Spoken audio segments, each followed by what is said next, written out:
Welcome back. What more can the PDP do in its strategy to unseat the APC in 2019 is probably the biggest question on the lips of Nigerians home and abroad.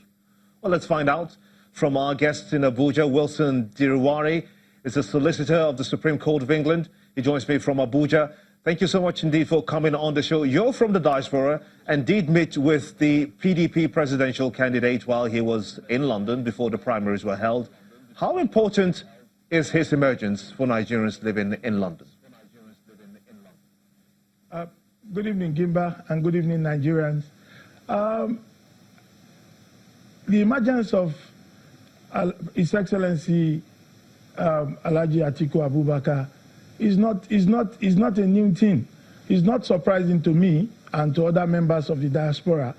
To some persons, it might be new, but when you look at all the persons that came out as candidates that were jostling for these positions, they are good candidates as well. But at the end, when you look at the dossier, when you look at the CVs of these persons, you will see that you won't have any difficulty to say that Alhaji Atiku Abubakar will come out victorious. And let's look at his antecedent. This is somebody who has achieved in the area of business. He's got his private business. He's achieved. He has one of the best universities in the world. In Nigeria today, the American University in Yola. He's done so much. He's employed people, youths. He has over 50,000 people employed in his business. Both direct, if I may just butt in now, because those indices that you're reeling out, we know about them already. No, there's no doubt. These are interesting times. The latest being that Peter Obi, former governor of Anambra State, may just have been chosen to be the running mate of Atiku Abubakar. How does that cut across to you as an individual and by extension, the people in the diaspora? Yes, well, to us in diaspora, like I did say before, I want to reiterate that the emergence of Alhaji Atiku Abubakar is a good news for Nigerians and all of Nigerians here in this country and all over the world. We've seen what is going on. We in diaspora, we have lots of things to offer, but it's very difficult for us to come into the country today because there are no good roads, there are no water, there's no electricity.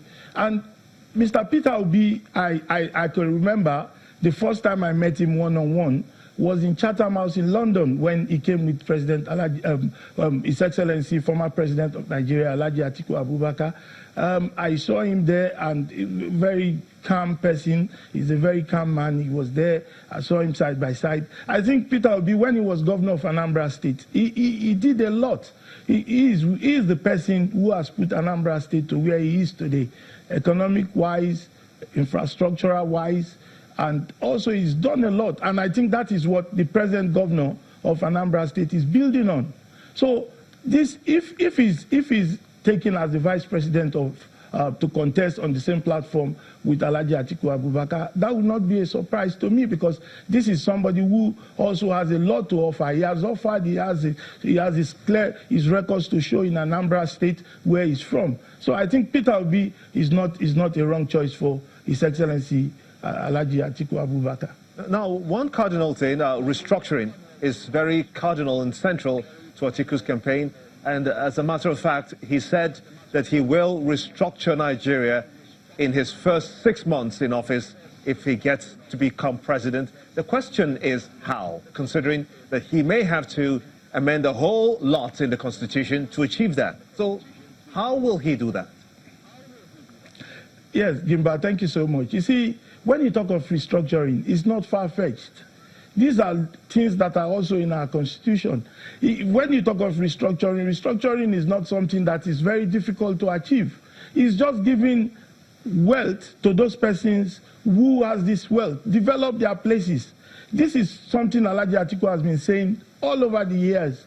You don't take off what belongs to other people, use that to develop other places, while those people are in penury, while they are in want.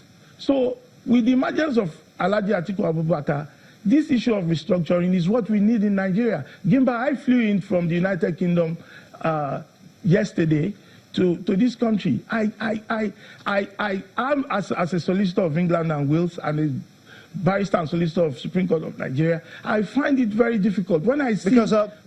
I'm wondering, if I may just butt in, my apologies, because the emergence of, hopefully, we'll get those confirmed reports that Peter Obi is the running mate, but as it is now, the Senator Ben Obi has actually said at some point that that slot of the vice presidency for the PDP is now set for the southeastern part of the country. For southeasterners, what does this mean for them if we have a vice president that is coming from that region? What will it mean for the people of the southeast? Yes. Gimba, thank you so much. I'm from Bayelsa State in Nigeria, and I know what it means. For a long time, the people from the southeast have never had the opportunity. I think since the time of Dr. Alex Ekweme, they've not had the opportunity of having a shot at that position. What they need to do is to make sure that somebody from that area, once that is done, Peter Obi or whoever, I strongly support his position. If he's made the vice, given the ticket, that will make people from the southeast, people from the south-south, they in mass, even people from the southwest who are from that ethnic region, all of them will now come in one accord to support President to be His Excellency Alhaji Atiku Abubakar. I think it's a very, very, very, very, it would be a very, very, very good thing if that position is given to somebody from the southeast. Now, you've been hearing and watching the political space. What's your views to the renewed understanding between former President Olusegun Obasanjo and Atiku, who was his vice at that time, politically speaking? At some point, these two wouldn't just see eye to eye. Now, this has happened, and an outright endorsement from the former President Olusegun Obasanjo. In his words, Atiku is the next president. That's what he said. But what's your view to that submission by the former president of the country?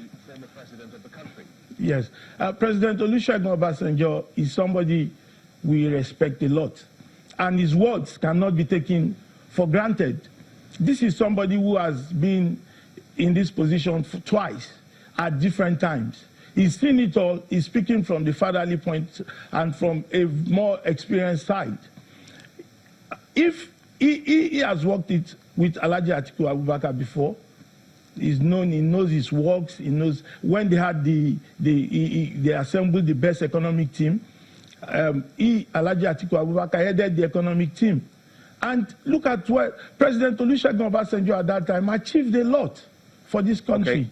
I guess that'll be a good place to let it rest. I'm afraid that we're running out of time now, but that's a good place to let it rest. I must thank you so much indeed, Solicitor of the Supreme Court of England, Wilson Diriwari, for talking to me here on State of the Nation. And thank you to you as well for being a part of it. Until I come your way again, I'm Gimba Umar, and this is State of the Nation. Bye for now.